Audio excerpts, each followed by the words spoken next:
Hey, and welcome to episode number 115 of the Brave Widow Show. Today, I'm going to share with you 5 things that I wish I would have known as a widow. Before I dive into today's episode, I want to invite you to join me in the Brave Widow membership community. I created Brave Widow to be a container and an environment of what I would have wanted as a widow. In the community, I'm going to help you heal your heart. I'm going to help you learn how to navigate all of the crazy ups and downs of grief. I am going to help you learn how to build a life that you can love again. And I'm going to be there for you every step of the way. To learn more about the membership community, go to bravewidow.com. Welcome to the Brave Widow Show, where we help widows find hope, heal their heart, and dream again for the future. I'm your host, Emily Tanner. After losing my husband of 20 years, I didn't know how I could ever experience true joy and excitement again for the future. I eventually learned how to create a life I love, and I've made it my mission to help other widows do the same. Join me in the Brave Widow membership community and get started today. Learn more at bravewidow.com. So, for those of you that may not know, it's been just over 3 years for me since Nathan died and I became a widow. And I've done a lot of thinking these past few weeks about what I tell people when they're newly widowed, what I wish I would have known when I was newly widowed, and what would have helped me the most in just normalizing what was happening. I spent so much time wondering if I was going crazy, if other people were experiencing the same things, if I just happened to be some exception to the rule. And I just wish someone would have told me a lot of what I was experiencing was totally normal, how I could think about those things instead, and what in the world I could do to get my feet underneath me and to start to move forward. So, as I've thought a lot about this, I have tried to boil it down into 5 things that I wish I knew when I was a new widow. The first thing I wish I knew is that your life isn't over, even though it feels like it. When you're first widowed, it feels like your entire life is over. It feels like there's no point. It feels like there's no hope. And even trying to imagine half-hearted approach to a life, some sort of life in the future just seems pointless. I mean, what's the point of accomplishing some of the dreams, goals, and expectations you had for the future if the number one person that you wanted to be there to see it with you isn't going to be there? There's so much conflicting advice out there in different Facebook groups and online. And really, it's a mixed bag with people saying, like, oh, yeah, give it time. It does get better. And other people saying, you never get over grief. You just learn how to deal with it better. There's no finish line to grief. This is just the rest of your life now, which is super depressing. And also not necessarily true, by the way. All of the illustrations, the memes, the GIFs, there are so many images of how our grief doesn't shrink, of how we just grow around it and we just get bigger and we just learn how to deal with it and we learn how to navigate grief as a friend, and all of these images that just seemed honestly depressing. Like, I could not fathom having to live another 40 or even 50 years the way I lived the first 6 months as a widow. It took me to my knees. It was everything I could do to just keep putting one foot in front of the other. And to think that my grief wasn't going to get better, that I would just have to learn how to deal with it, that I would just grow around it, all of that seemed so foreign to me. So, what I wish someone would have told me, what I wish I knew early on, is that your life isn't over, even though it feels like it now. You can have joy. You can have a beautiful life. You can feel fully happy and excited and joyful for things again. And not every event has to be ruined by the dark cloud of grief hanging over your shoulder, reminding you that your person isn't there. The main thing I would want someone to know is to have hope. That even though, yes, it is going to take some time, yes, it's going to take some work of things that we don't want to do, there is hope that you can get there and that you will get there if you choose to heal, to process, and to move forward with honoring the person that you love. It doesn't matter right now if it feels impossible. It doesn't matter that you don't see the path to getting there. It doesn't matter that you can't fathom how it was possible. For me, I just had to believe that it was possible. I would read posts from other widows. I would talk to widows. I would see people that seemed to be able to enjoy life again. And so for me, I started with hope, the hope that even though I could not wrap my mind around how it was possible for someone to enjoy life again, or how it was possible for someone to have dreams and hopes again for the future, I just believed it was possible. And in the beginning, that's all you need. In the beginning, you need hope that it is possible and that you can find the path to getting there. This is one of the core things that I work with some of my widows in the Brave Widow community on is helping them to hold belief and surrounding them with so much love and patience and understanding and believing for them that they can have a beautiful life and a beautiful future until they can start to see it for themselves. And let me tell you, there's not much that's more rewarding than watching a widow grow over time and heal her heart and move from a feeling of hopelessness, of life being pointless, of doubting that they can enjoy life again, to healing their heart and to seeing those glimpses of hope for the future. Just seeing those flashes of light in the darkness that reassure them, like, okay, maybe this is possible. Maybe I can get there. And then watching them take those steps. And sure, sometimes they stumble and sometimes it's hard and sometimes they do it afraid and they have to do it anyway. But to see the hope that continues to rise up within them and to see the light that fills their eyes and to hear the change of the sound of their voice over time as I help guide them through the process of grief and into the process of rebuilding a life. This is one of the most rewarding things in my life that I get to do is to watch widows go on this journey, to believe that it is possible and to believe that I will help guide them along the way to get there and to start to see on the horizon a beautiful future ahead. I love it. It's what makes my job probably the best job in the world.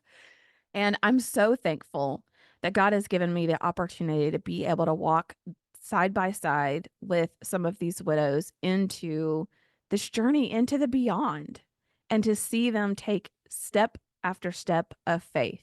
It is amazing. The second thing that I wish I knew was that as you're going through grief, you should give yourself grace. So many times in grief, we hear the phrase, oh, you're so strong, or you have to be strong for your kids, or I can't imagine what you're going through. You're just so strong. And I desperately just wanted someone to say, you don't have to be strong for me. For just 5 minutes, even, let everything go, let your guard down, and just be, just exist, just acknowledge that you are going through a really hard time, that this is a bad thing that has happened in your life, that I don't have to be reassured that it's going to be better. I can know that this is a bad thing and I can grieve that loss and it's okay. I don't have to pretend to be strong. It's okay to significantly lower the expectations that you have of yourself. In our lives, so many times there's different roles that we fill. There's the role of being a wife, which is what we had. There's the role of being a mom, a daughter, a sister, a friend, a worker, a leader, a volunteer. We have all of these roles that we fulfill in life. And when we're going through grief, we shouldn't have the expectation and the obligation that we need to continue to do those things. If you've heard me share my story, you've heard me talk about the first Thanksgiving after Nathan's death. Nathan died in July, and the first Thanksgiving would have been in November, just 4 months later after he died. And Thanksgiving was like Nathan's thing. You know, he made the turkey for multiple family get togethers. He made all the sides. He didn't like to have other people help. We hosted Thanksgiving at our house. Like it was always a big ordeal at our house was to have people over for Thanksgiving. And because I was drained and exhausted and couldn't even fathom hosting Thanksgiving, I just let my family know you'll need to do Thanksgiving somewhere else this year. I'm not going to be able to host it here.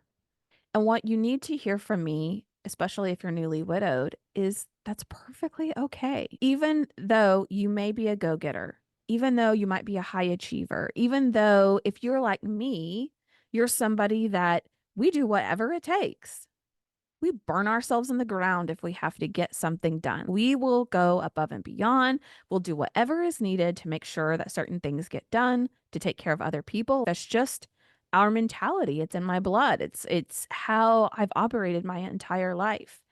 And so it was really hard for me to have to shift gears and admit that I can't operate like this anymore.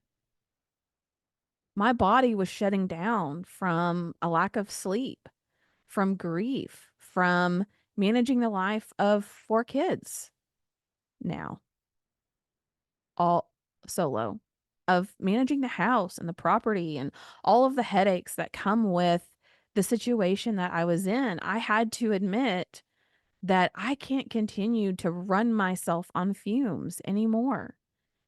And I have to take a step back and be okay with the fact that I need to take a breather.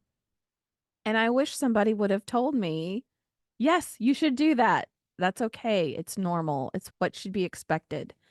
The first few months and maybe even a year of widowhood are all about survival, about getting your feet underneath you, about processing the trauma of this loss and this experience that you've had, and figuring out how you get to some stability before you can even think about building a whole brand new life. That just seems overwhelming and so far away. And so, this whole concept of giving yourself grace is about being able to lower expectations that you have for yourself, being able to say no more, to commit to fewer things, and for allowing yourself all types of buffer time, of breathing room, of just pure gentleness and kindness to yourself. This also means building in healthy boundaries, boundaries with existing relationships of family and friends, boundaries of meeting new people and connections, of commitments and obligations that you've made, of commitments that you've had in the past.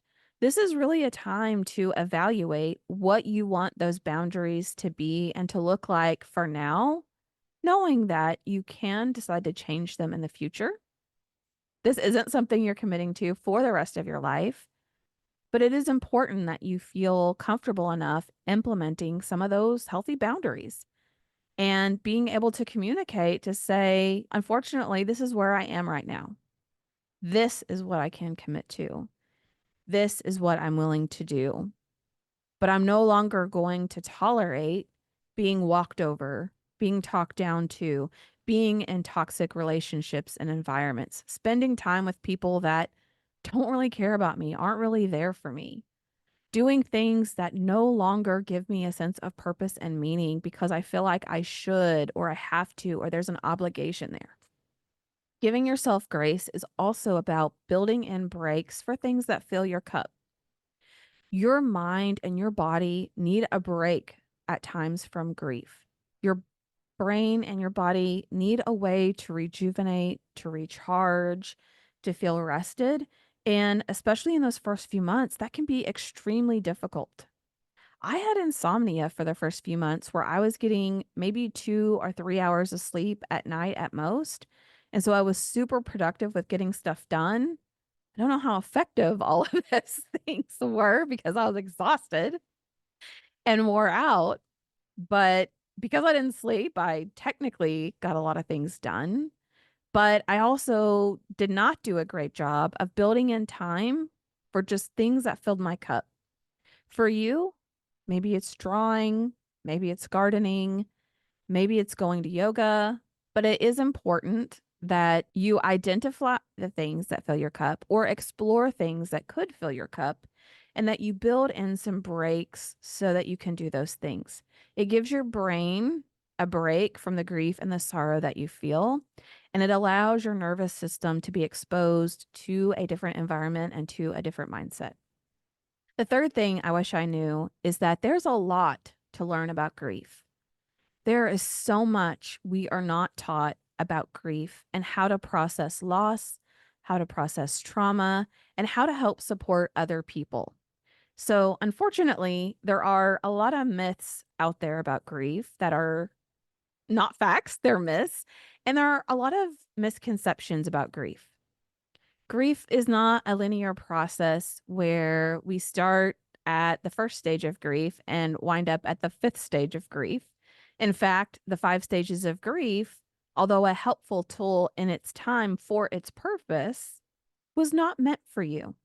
The five stages of grief is not applicable to widows. But that's one of the myths of grief. And one of the things that is openly shared with people is, oh, here are five stages and you should go through them until you reach acceptance. And then, ta da, you reach the finish line and you are at the end of the five stages. Unfortunately, that's not how it works. There are myths people tell us time heals all wounds. And yes, time is a component of the healing process. Time is an ingredient in the recipe. Time is necessary because you can't process and heal a loss in one day. It's just, it doesn't happen. So time is a component. But time alone is not the only thing. It's what we choose to do with our time that determines whether or not a year from now, 2 years from now, 5 years from now, we're healing, we're growing, we're creating something beautiful and wonderful and honoring to our person and honoring to the time that we had together. Or our actions can determine that a year, 2 years, or 5 years from now, we're stuck. And as I heard on a John Deloney podcast today, we're frozen in time. There are people that choose to hang on to the death and the loss and the hurt and refuse to let that person go and to let that memory and that day and that experience and all of those things go. They hold on, they cling to it tightly, they live in that day. And so life and time happens around them, it passes by them, it floats past them, but they end up years later the same level of volatility and hurt and pain as they did on the first day of grief. If you've listened to the podcast a while, you've heard Sobia's story where she has shared that 3 years after her husband died, she actually felt worse because at that time she'd chosen not to process the pain. She'd chosen to just go through the motions. So learning about grief is learning what truly supports and helps people from a factual, scientific, psychological perspective versus all of the platitudes that people throw around and that we hear. Although those things may be well intentioned, they actually can cause a lot of pain, a lot of misdirection, and ultimately some bitterness from people. The reality is culturally, we don't teach people how to process grief and how to process loss. And so, unfortunately, sometimes it's a blind leading the blind in navigating grief and this crazy journey. So, what I wish I knew was that is culturally where we are. That is somewhat the norm. So, it's okay that you feel like these things people say don't resonate with you. It's okay that the fact people say time heals all wounds, that that's not accurate and true for you, and that there is a much better way. If you're interested in learning more about grief, there are two books that I recommend, that I continue to recommend. One is a little more scientific, it's a little more technical. It's called The Grieving Brain, and it teaches you about how the brain works and why grief is so painful and so difficult. It's really a good read if you like to nerd out about like why is grief so hard and why is this something that we just have a difficult time with. The other book that I recommend, and actually the program, is called Grief Recovery Method. I learned about the program from the book. So I read the book and then did the program because the book was so phenomenal. The book addresses all of the myths of grief that have been identified. It walks you through the process of truly how to navigate grief, how to process hurt and loss, and how to be able to move forward in a way that doesn't leave your person behind. You don't leave that relationship behind. You continue to have a relationship with your person, but it teaches you how that relationship transforms over time. These are also concepts that I teach in the Brave Widow community and as part of the program. The fourth thing I wish that I knew is that people just won't understand. There's going to be so many judgments, so many opinions, so much bad advice that gets thrown out there from people who may be well intentioned, but unfortunately are just misinformed for the reasons that I just listed. Sometimes I'll jokingly say that there can be 10 people standing around a widow, and a situation can be presented, and you'll get 10 different opinions on how that specific circumstance should be handled. So not only are people opinionated, they can be judgmental, they can be misinformed about how to navigate situations, but they're also conflicting in what those opinions are. And that can cause a lot of confusion among the widow. It can cause a lot of fear because you're afraid of being judged. You're afraid people are going to look down on you. If you take your ring off too soon, if you move it to the other hand, if you wear it as a necklace, if you keep wearing it, there's so much mind drama around, well, when should I take my ring off? What should I do with it? Is it going to be too soon? Is it not soon enough? Are people going to think I need to move on faster? Are people think I'm moving on too fast? There's lots and lots of mind drama that goes on in grief and navigating all of this craziness through widowhood. And unfortunately, the people who are around us, because most of the time they don't understand and they haven't been in that situation, they aren't necessarily helping us. In fact, a lot of times we lose our family and friends because through loss and through grief, in many ways, we become a new person. And our family and friends have maybe years of history with us as the old version of us. So, in many ways, they keep looking for us to go back. They look for us to return to normal, to go back to the way we were, to move on as if somehow that magically makes us the person that we were before. But unfortunately, that doesn't happen. In most cases, we are transformed into almost a whole new person. There are some things about myself, sure, that I look back on that have always been core to me and to who I am, but I am a person transformed. I am very different in many ways than how I was before. But one of the top challenges every widow that I've worked with has faced is that the majority of their social circle, their family and friends, don't know how to support them and ultimately end up disappearing. So, widows are faced with the challenge of rebuilding their social circle, of making new connections, of building relationships or investing in existing relationships back to the point where it's cultivated and they're surrounded again by a group of family and friends that they can depend on. I also encourage widows in this area to accept all the help that they can take.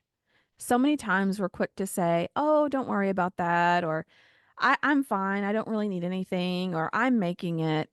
But the reality is, especially those first few months, you need all the help that you can get. So in the community, I have lots of education, I have resources, I have checklists, I have all the things that you need to be able to adequately ask for help to get the help and support you need. And if you have some superstar friends, family, workplaces, churches, where they want to learn more about how to best support you, I have all of those resources, training, materials, tools, all of that is in the community. I also have training and help work with widows on how to ask for help. So, how to ask for help without feeling like a weirdo, without feeling embarrassed that you need to put your needs out there. I teach you all of that in the community, and I would love to teach you too. The fifth thing that I wish I knew is that you now must build a new life. The old life that you have is in ash. It's gone. You will never go back to that part of your life and how it was and who you were and all of the things that were associated with that. And this is not something that's easy to digest, to have to consider that you are a new person now. You're not even really sure who you are. You're not sure what you like. You're not sure what goals or hopes or dreams you might have for the future. You're not sure where your family and friends went. And it feels daunting to think about, oh, I have to start all over. I have to rebuild a life that I can enjoy again, a life that I can love again. And while that feels really overwhelming, I just wish someone would have told me. For the longest time, I felt like a tiny ship in the middle of this huge ocean. And I felt like I was just getting smacked around by grief, turned in different directions, and that everywhere I would look, it was just water. I didn't know where I was. I didn't know which direction I needed to go. I felt so just untethered, like I was just drifting and things were happening and I was reacting to those things, but I wasn't going anywhere. And that scared me. I'm a planner. I love to plan. I love to dream for the future. I love to have goals. I like to know like where I'm going, what the big picture is, what the point is. And this is one of the most unsettled times I've ever had in my life because I didn't know any of that. I didn't know how to figure out who I was, how to even think about where I wanted to go, what was even possible for me, what were realistic expectations, all of that. I felt so lost for a really long time. Part of building a new life is also accepting that you don't have to have all the answers right now. That was so hard for me. There's this meme I often think about, and I think it was taken from the movie Night at the Museum 3. And it's an interaction between Ben Stiller's character and Robin Williams. And Robin Williams' character essentially says, "It's time for your next adventure."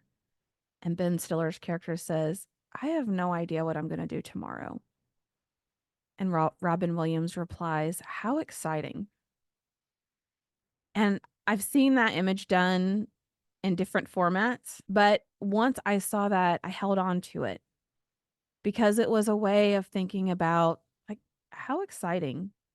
This is a new adventure. This is something that you're going to get to explore.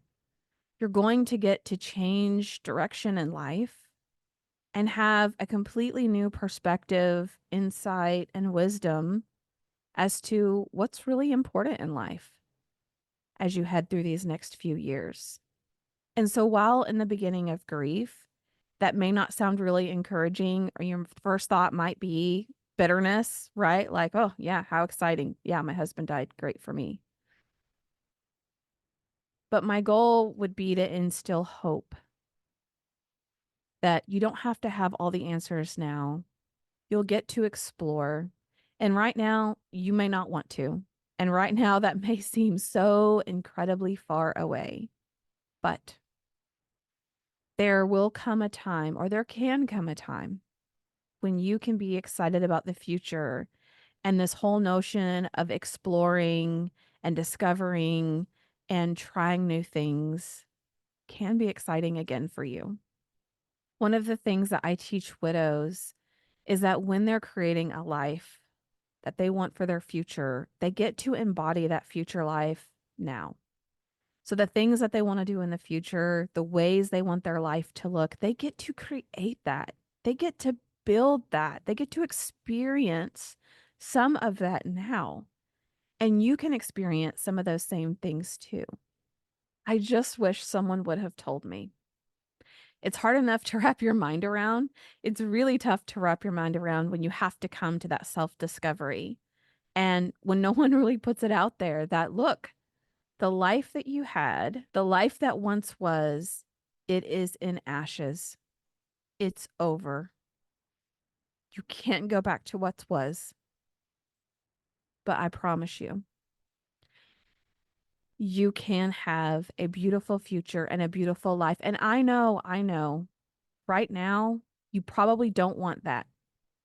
You want your person back. You want the life that you had back. And I'm so sorry that you find yourself here with me in this circumstance. But don't lose hope. Because even though right now it feels incredibly unfair and frustrating and just crappy that you have to start over and you have to rebuild and you have to do all of this very heavy work in the beginning, I am here. I can guide you. I can hold your hand as you're walking through each step of this journey. I can help normalize the process for you and get you to a place where you are excited again, where you are grateful. Not that your person is gone, but you're grateful that you have the wisdom and the insight now to know what's truly important to you. Who are the relationships you want in your life? What are the priorities that you want? What are the things that you want to chase after that you never would have had the guts to do before? What exciting adventures are lying ahead for you? Okay, let me recap the 5 things I wish someone would have told me as a widow. Your life isn't over, even though it feels like it. Give yourself grace. Learn all the things about grief. Know that people won't understand, and build a new life that you love. If you're a new widow and you're listening to this, I would love to help you on your journey through grief, beyond grief, and into creating a life that you can love again. You don't have to know the steps to get there. I've got you. All you have to believe is that some way, somehow, it is possible for you, and you'll see incredible things come to life. All right, guys, that's it for this week's episode. Join me in the Brave Widow community. I would love to have you there. To learn more, to sign up, go to bravewidow.com. Are you a widow who feels disconnected? Do you feel like you're stuck or even going backwards in your grief? Widowhood can be lonely and isolating, but it doesn't have to be. Join us in the Brave Widow membership community and connect. We teach widows how to find hope, heal their heart, and dream again for the future. Find your purpose and create a life you love today. Go to bravewidow.com